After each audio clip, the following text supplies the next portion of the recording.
Ես լսեցի Նիկոլ Փաշինյանի վերջերս Սյունիքում ունեցած ելույթը Արցախի վերաբերյալ, որտեղ նա ասում էր, որ Արցախը երբեք հայկական չի եղել, Արցախը մերը չի եղել, միշտ էլ պատկանել է Ադրբեջանին, այնտեղ ուղղակի ահավոր մտքեր էր արտահայտում, որոնք չեմ ուզում այստեղ վերարտադրել, բայց մտածում ես, թե ինչքան մարդ կարող է իր սեփական ժողովրդի առաջ իրեն նվաստացնի հանուն աթոռի։ Նայեք, 92 թվականից ես եղել եմ Լեռնային Ղարաբաղի բանակցությունների խմբում, կարճ ժամանակ անց ինքս եմ ղեկավարել այդ խումբը, որպես արտաքին գործերի փոխնախարար, իսկ 98 թվականին, երբ նշանակվել եմ արտաքին գործերի նախարար, բնականաբար շարունակել եմ ղեկավարել այդ բանակցությունները։ Ներկա եմ եղել բոլոր հանդիպումներին, ներառյալ նախագահների մակարդակով հանդիպումներին, եւ կարող եմ ասել հետեւյալը. այդ ժամանակահատվածում, գիտեմ նաեւ, որ հետո էլ է շարունակվել, Ադրբեջանը երբեք հավակնություն չի ունեցել ինչ որ վերահսկողություն հաստատել Լեռնային Ղարաբաղի տարածքի նկատմամբ։ Նրանք ընդունել են, որ դա հայկական տարածք է։ Սա բազմիցս բանակցություններում Իսկի խմբի համանախագահների ներկայությամբ ացվել է Ադրբեջանի ղեկավարների կողմից նախկին ներկա հայր որդի։ Նրանք ընդունել են, որ Լեռնային Ղարաբաղը եղել է հայկական, ներառյալ Շուշին։ Նրանք խնդիր են ունեցել միայն այդ փաստը դե յուրե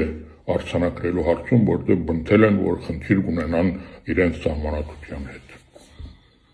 Դրա բարաբացուցն է Key West-ի Հայր Ալիևի ընդունումը, որ Ղարաբաղը դրվի Հայաստանի սուվերենության, դրա բարաբացուցն է, որ հետագայում այսօրվա Ադրբեջանի նախագահը որդի Ալիևը խոստովանում է, որ Միսկի խմբի համանախագահները միջազգային հանրությունը ճնշում են իր վրա, որովհետեւ նա ճանաչի Լեռնային Ղարաբաղի անկախությունը։ Այնպես որ Ադրբեջանը ինքը ընդունել է, որ այդ տարածքը եղել եւ մնում էր հայկական։ Փաշինյանը 2018 թվականին մեծ հնարավորություն էր իսկապես Լեռնային Ղարաբաղի հարցը լուծել խաղաղ ճանապարհով։ Ընդամենը եթե նա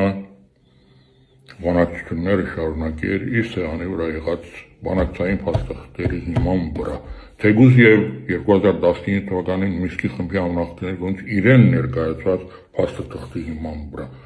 Դա մեծ հնարավորություն է տալիս, որ նա կարողանալ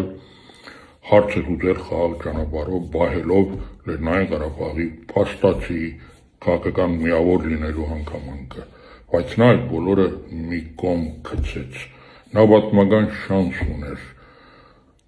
ունենալով բարձր լեգիտիմություն, ունենալով 90%-ից ավել աջակցություն Հայաստանում, Արցախում, Սփյուռքում, եւ ամենակարևորը նա մասնակից չլինելով Արցախյան առաջի պատերազմին, նա չլինելով Արցախից, չկորցրած լինելով մոտ ընկերներ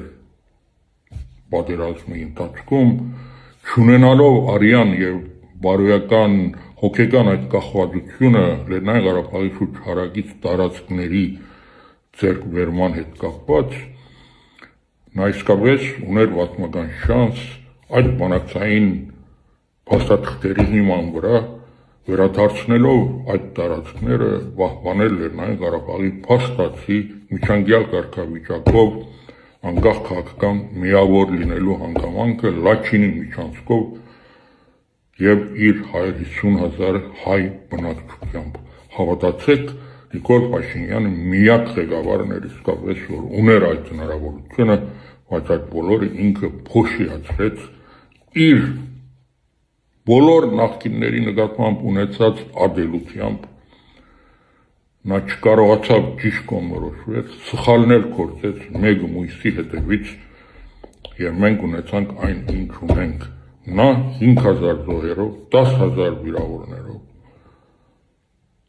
Արցախը հանձնեց ուղղակի Ադրբեջանին։ Եվ այսօր այն ելույթները, որ Փաշինյանը ունենում է, դրանով ոչ թե ինքը փորձում է համոզել իր աջակիցներին, այլ փորձում է համոզել ինքն իրեն, որովհետև այս կորուստը իր խղճի վրա շատ ծանր է նստել, նա գիտակցում է, թե ինչպիսի վնաս է պատճառել հայ ժողովրդին, նա գիտակցում է, թե ինչպիսի մեղք է գործել հայ ժողովրդի առաջ եւ ինքը չգիտի ոնց մեղանչի եւ փորձում է այդ ելույթներով նա արդարանալ եւ շոկ այս ելույթները որ շարունակելու են ամբողջ ամսվա ընթացքում մինչեւ ընտրությունների օրը այդ բոլորի